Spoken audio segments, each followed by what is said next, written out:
Me estaba diciendo el hermano Carlos que si no venía luz, me tenía que ir por ahí, ¿verdad? Para que se me escuchara.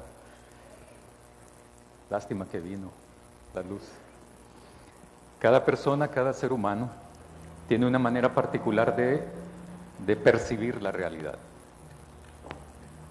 Todas las personas tenemos esa capacidad de percibir la realidad. La realidad familiar, la realidad comunitaria, pero también la realidad nacional. La percepción, estemos conscientes o inconscientes de eso, percibimos la realidad nacional.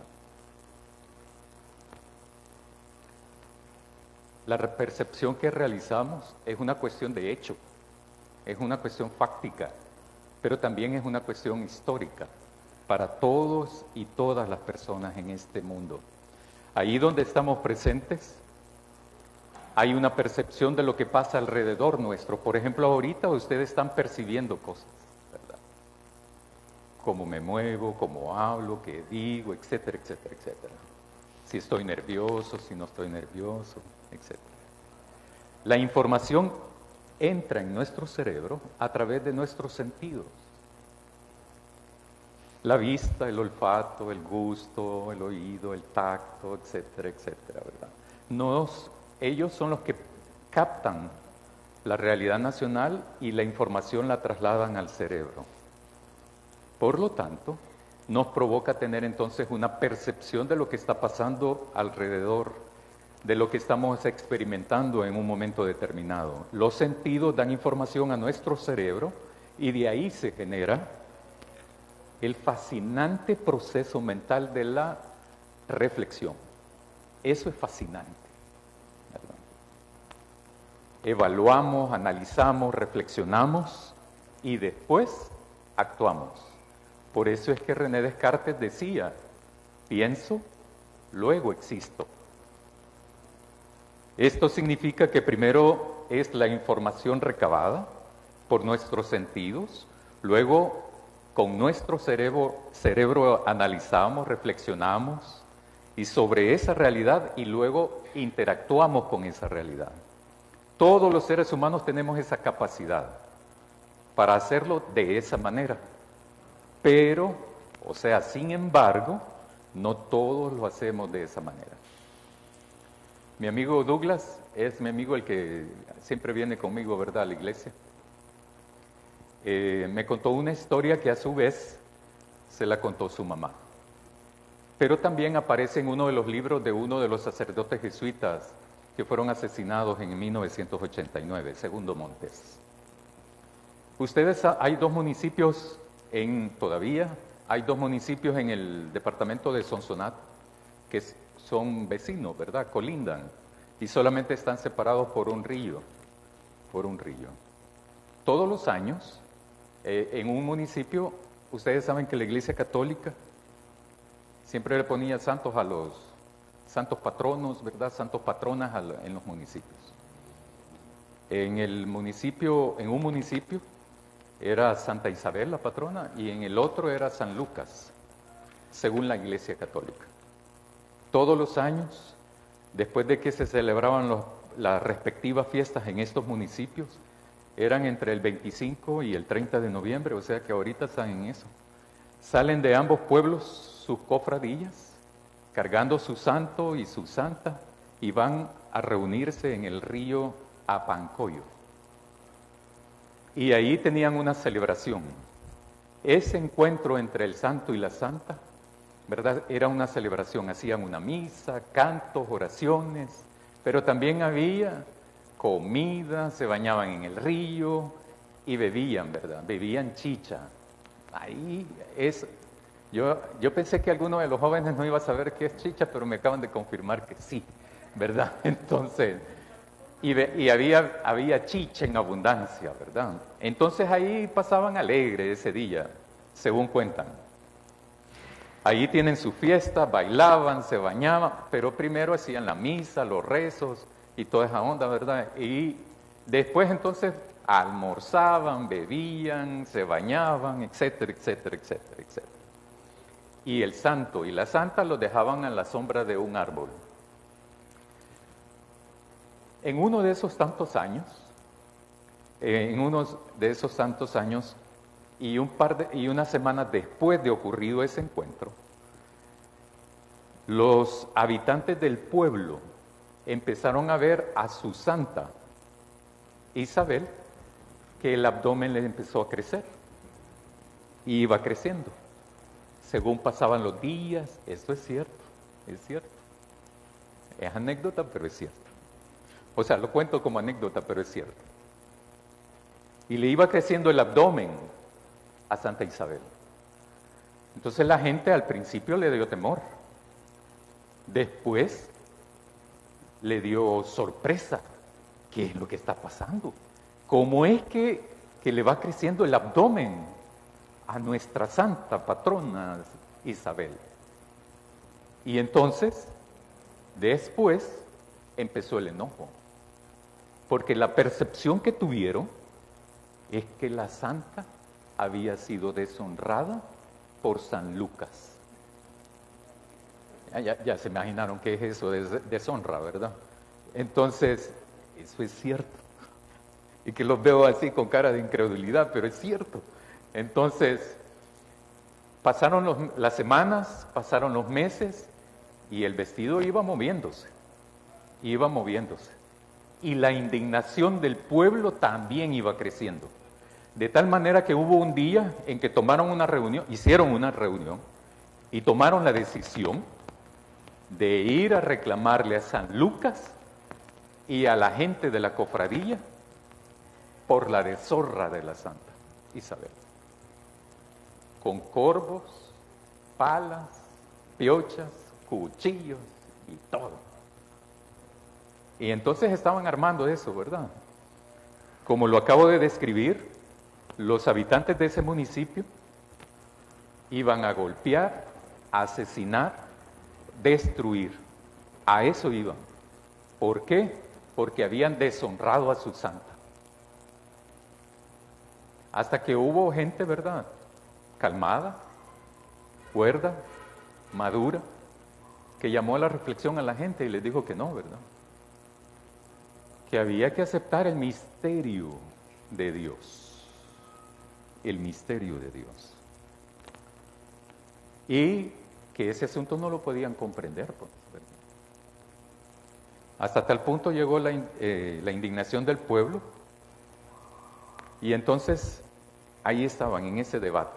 Mientras unos querían venganza para reparar el daño de la deshonra. Y la señora entonces piadosa del pueblo fue la que dijo, una de ellas dijo, no, en verdad mejor que no, hay que aceptar la voluntad de Dios, etcétera, etcétera, etcétera. Y me ofrezco en hacerle un nuevo vestido de maternidad a nuestra santa patrona. Y lo hizo, lo confeccionó, porque después de unos meses ya no daba. Lástima que no se me ven los botones así, pero ya no daba el vestido. Se iba, ya no cabía ahí. El abdomen no cabía ya en el vestido. Bueno, lo confecciona junto con otras hermanas de la Iglesia Católica y van a la iglesia a cambiarla. Hacen un rito de desagravio, ¿verdad? Etcétera, etcétera, etcétera. Cuando le quitan el vestido a la imagen, ¿verdad?, se van dando cuenta cuál es la razón de eso. Santa Isabel no estaba embarazada, ni por San Lucas, ni por un mortal llano y silvestre como nosotros y nosotras, sino que un enjambre de abejas se había depositado ahí y entonces había estado confeccionando un panal.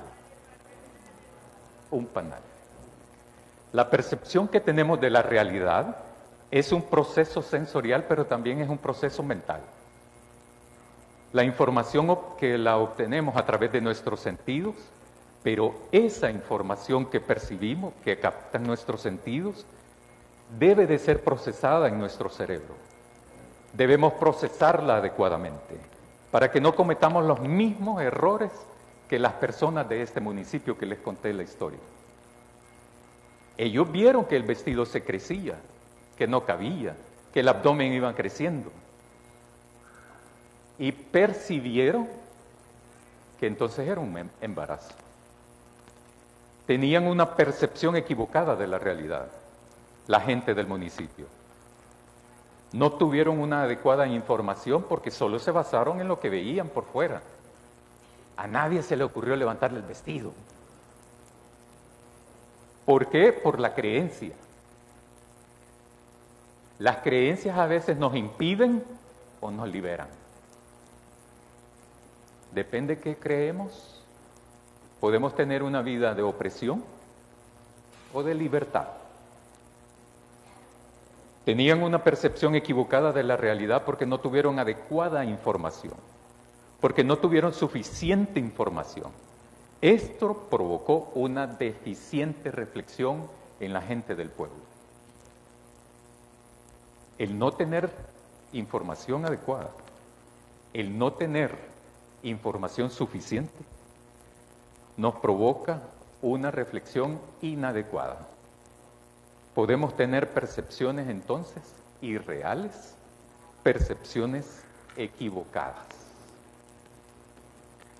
Los que estudian los manuscritos, ¿verdad? Los que se dedican a este estudio profundo de los manuscritos originales de los libros de la Biblia, dicen que el Evangelio según Lucas fue escrito posiblemente en el año 80 y el 85 después de Cristo. Presumiblemente entonces fue escrito después de 85 años que Jesús muere. Así como todos los libros de la Biblia, este Evangelio según Lucas tiene una intencionalidad, tiene una teología, tiene propósitos determinados por los cuales fue escrito. En el versículo 18 que hemos leído, Juan está presumiblemente capturado, está preso. El rey Herodes lo mandó, dio la orden de su captura, pero también de su arresto, de la prisión. ¿Por qué? ¿Por qué Juan fue capturado por Herodes? Porque le era incómodo a Herodes. ¿Por qué le era incómodo a Herodes? Porque le denunció su pecado a Herodes. Entonces, para mandarlo a callar, a silenciar, entonces lo captura y lo mete preso a Juan. Es ahí en donde dicen que varios de sus discípulos van y le cuentan todo lo que está aconteciendo en Jerusalén a Juan. Eso me hace pensar a mí y suponer, porque el texto no lo dice, pero Juan estaba informado de lo que pasaba. Y le cuentan de Jesús lo que está haciendo. Pero hay algo que no le cuadra a Juan en cuanto a Jesús. Hay algo que no encaja lo que cree Juan con lo que escucha que Jesús está diciendo y haciendo. Hay algo ahí que no le cuadra a Juan. Sus discípulos entonces lo visitan a Juan y le cuentan a Juan lo que está aconteciendo en Jerusalén. Para silenciarlo, para mandarlo a callar, está preso. Sus discípulos visitan y le cuentan entonces a Juan lo que está pasando. ¿Por qué es que no le cuadra esas noticias a Juan? Entonces Juan llama a 2 de sus discípulos y le dicen, vayan a donde Jesús y háganle esta pregunta. ¿Eres tú el que había de venir o esperaremos a otro? ¿Por qué Juan envía ese mensaje a Jesús? ¿Acaso Juan cree que Jesús se ha equivocado? ¿Acaso Juan piensa que él mismo se ha equivocado de Jesús? Este punto, y con el propósito de responder a estas y otras interrogantes que le podemos hacer al texto, es que debemos de partir cuál es el mensaje de Juan entonces, para entender un poco por qué es que está conflictuado Juan. ¿Por qué es que no le cuadra a Juan lo que está haciendo y diciendo Jesús? ¿Por qué? Entonces hay una parte en Lucas 3, del 7 al 9, dice, Juan el Bautista, y decía a las multitudes que salían a ser bautizados por él, oh generación de víboras, ¿quién os enseñó de huir de la ira venidera? Haced pues frutos dignos de arrepentimiento y no comencéis a decir dentro de vosotros mismos, tenemos a Abraham por padre, porque os digo que Dios puede levantar hijos a Abraham aún de estas piedras. Y ya también el hacha está puesta a la raíz de los árboles. Por tanto, todo árbol que no da buen fruto se corta y se echa al fuego. Esta es una muestra pequeña del mensaje que predicaba Juan el Bautista en esa época. Como ustedes saben, porque ustedes lo han leído muchas veces, es un mensaje de características contundentes, radicales, no deja pie a la imaginación, no da espacio a la ambigüedad tampoco. Es claro, Juan, con expresiones como generación de víboras, ¿quién les enseñó a ustedes a huir de la ira de Dios? El hacha está puesta a la raíz, todo árbol que no da buen fruto se corta y se echa al fuego. Es claro el mensaje, ¿verdad? Es contundente, claro, radical. Porque a Dios no se le puede obedecer a medias y desobedecer a medias. ¿O sí se puede? Así era el mensaje de Juan. Así era la predicación de Juan el Bautista. Y el objetivo era que las personas se convirtieran. El mensaje era que se convirtieran y den frutos de ese arrepentimiento, de esa conversión. O estamos con Dios o no estamos con Dios. Hay unas expresiones populares, ¿verdad? Por ejemplo, dicen algunos, ¿verdad? Miren, hermano, a veces me han dicho así, mire hermano, a mí la vida me ha enseñado que es mejor estar en paz con Dios y con el diablo al mismo tiempo, porque no vaya a ser. ¿Es posible eso? No me respondan, pero ustedes mismos sí, ¿verdad? ¿Se puede obedecer a medias a Dios? ¿Y desobedecer a medias a Dios? Se puede obedecer a Dios en esto y esto, pero en esto no. Allí sí no puedo, porque yo me obedezco a mí mismo. ¿Se puede hacer eso? Ahora bien, ¿pero qué pensaba Juan el Bautista del Mesías? Y dice otra cita bíblica de Lucas, según Lucas capítulo 3. El pueblo pensaba, creía, suponía, se imaginaba de que Juan posiblemente era el Cristo. Respondió entonces Juan diciendo, yo a la verdad os bautizo en agua, pero viene uno más poderoso que yo, de quien no soy digno de desatar la correa de su calzado. Él os bautizará con el Espíritu Santo y fuego. Su aventador, ahí viene otra vez Juan, ¿verdad? Su aventador, o sea, el aventador que tenía supuestamente que el Mesías iba a tener. Su aventador está en su mano, limpiará su era y recogerá el trigo en su granero y quemará la paja en fuego que nunca se apagará. Eso es lo que pensaba Juan del Mesías. Presenta la imagen, presenta la creencia de un Mesías justiciero, radical. Juan el Bautista creía firmemente que la llegada del Mesías era inminente, que ya estaba ahí. Era ya y por lo tanto no debía nadie perder el tiempo en vaguedades, en ambigüedades. Es el tiempo de definirse. El Mesías, con su aventador, va a separar los que están con Dios y los que están en contra de Dios. Y luego guardará a los fieles, los va a guardar, los va a cuidar. Y a los infieles los va a quemar en un fuego que nunca se acaba. El mensaje de Juan el Bautista estaba cargado de figuras simbólicas, alegóricas, sobre el juicio que el Mesías traería cuando llegara a Jerusalén. La percepción es que el Mesías va a venir a emitir justicia, a premiar a unos que son fieles y a quemar a otros que son infieles.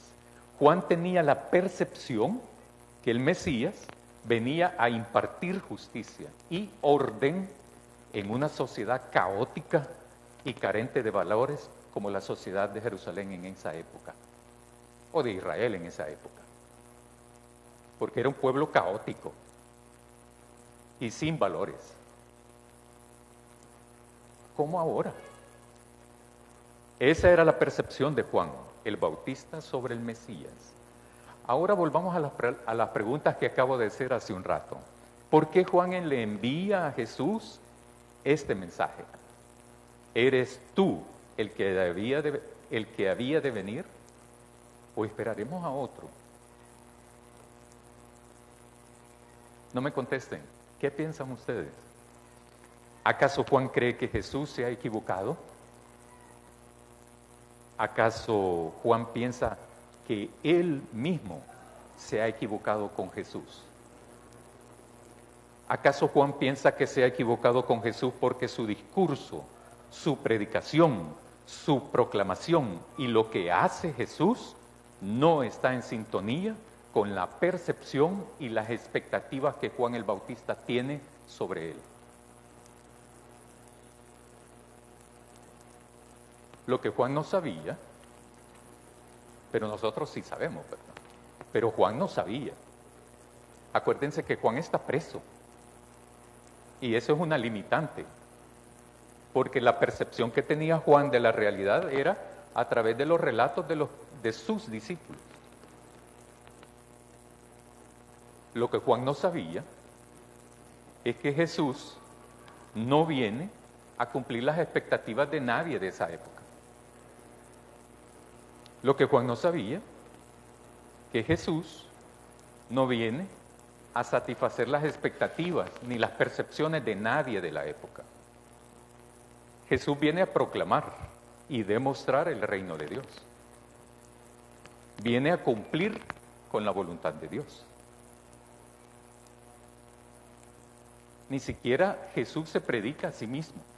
Lean los 4 evangelios que tenemos, porque ustedes saben muy bien que hay decenas y decenas de evangelios que no entraron en el canon bíblico, ¿verdad? Pero hay muchos, pero estos 4, léanlos, y se dan cuenta que el centro de la predicación de Jesús, el corazón, si se quiere decir así, de esa manera, lo primero y lo último de la predicación de Jesús y la demostración de Jesús es el reino de Dios. Entonces Jesús responde al Juan el Bautista a través de sus discípulos, los discípulos de Juan, y le dicen: vengan, vayan y háganle saber a Juan lo que han visto y lo que han oído. Los ciegos ven, los cojos andan, los leprosos son limpiados, los sordos oyen, los muertos son resucitados, y a los pobres es anunciado el Evangelio. Fascinante eso. Otros dirían: qué chivo eso. ¿Cómo es Jesús? De sorprendente. Jesús no nos obedece a nosotros y a nosotras. Dios tampoco. A veces me llama la atención a lo que le llamamos milagro nosotros. Ustedes no, los seres humanos. Milagros decimos cuando Dios hace algo sorprendente, pero eso es lo normal de Dios. Milagro es si yo sano a alguien. Pero que Dios sane a alguien, eso no es milagroso. Eso nos sorprende, sí. Pero es lo normal de Dios. Jesús cuando dice amen a sus enemigos, eso es sorprendente. Porque la cultura nos dice: si te hacen daño, vos dale 2. Odia a tus enemigos, ¿verdad? La cultura. En cambio Jesús dice: amen aún a sus enemigos. Es fascinante lo que Jesús hace como Mesías. Es transformar una realidad de muerte por una realidad de vida. Los sordos oyen, los cojos andan, los ciegos ven, los muertos son resucitados y a los pobres es anunciado el Evangelio. Es fascinante cuando Jesús entonces transforma una realidad de dolor y de llanto por una realidad de alegría y de gozo. Fascinante eso. Porque tenemos a un Jesús, a un Mesías, porque tenemos a un Dios que es capaz de transformar eso. El domingo pasado yo les hice una pregunta que les decía yo que era ingenua. Se oía ingenua, pero que no era ingenua. No me contesten, pero ustedes sí, ¿verdad? Por eso es que veo para acá, ¿verdad? Cuando hago ciertas preguntas, porque no quiero ver eso. Porque no es el punto para mí eso. Dios ha sido bueno con ustedes. Algunos el domingo pasado dijeron que sí. Otros pensaron que la respuesta era sí. Sí ha sido bueno con nosotros. Sí tenemos fe en un Dios así, de bueno como no, de bueno. Por lo tanto, es importante compartir, presentar y llevar ese mismo mensaje de amor, de esperanza, de alegría, de gozo, de salud, de comprensión a las personas que necesitan de Dios. En este país hay tanta necesidad de Dios, hay tanta necesidad de salud, hay tanta necesidad de vida plena, no la vida pírrica que nos ofrecen aquí en este país. Porque el reino de Dios no es nada parecido como esto.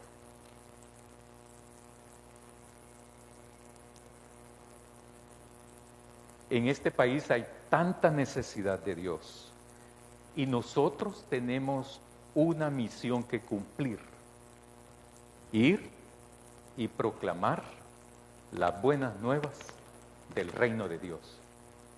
Hay que compartir el Dios que tenemos, en el que está con nosotros y está también en nosotros. Ese Dios es urgente proclamarlo allá afuera. Ese Dios es proclamarlo también en nuestros vecindarios, en nuestras comunidades, pero también en nuestro país. ¿Es para nosotros Jesús el Mesías, el Hijo de Dios, el Salvador nuestro, el Señor nuestro? ¿O estamos esperando a otro? Amén.